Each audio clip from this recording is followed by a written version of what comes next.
Jadi apa nih pentingnya pendidikan Pancasila di perguruan tinggi seperti di universitas, di politeknik menurut Bapak?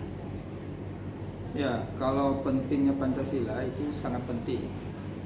Eh, kita tahu mahasiswa ini kan banyak akan diajarkan berbagai macam mata kuliah.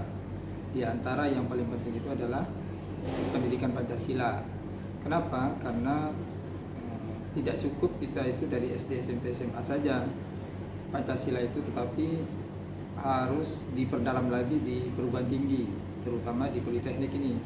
Karena nilai-nilai Pancasila itu tidak hanya sebatas teori, tapi juga harus diamalkan. Nah, mahasiswa itu adalah proses pengamalan. Jadi tidak hanya belajar tentang teori-teori, tapi bagaimana nanti mereka mampu menganalisis kasus-kasus yang bertentangan dengan Pancasila. Misalnya radikalisme, itu kan kasus ya.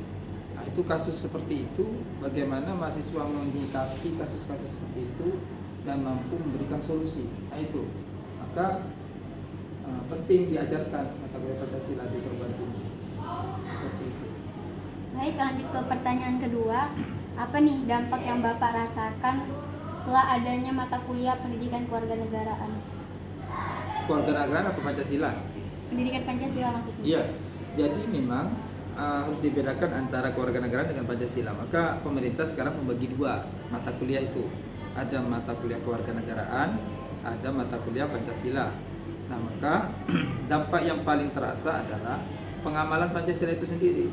Misalnya sila pertama, ketuhanan yang Maha Esa.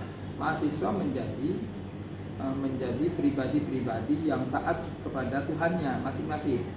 Yang Islam ke masjid, yang Kristen ke gereja, dan seterusnya.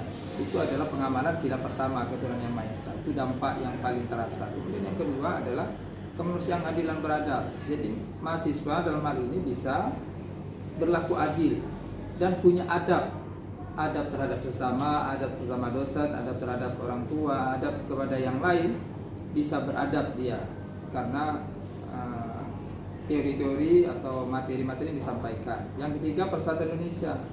Mahasiswa tidak gampang tawuran, senantiasa bersatu. Nah, itu terasa.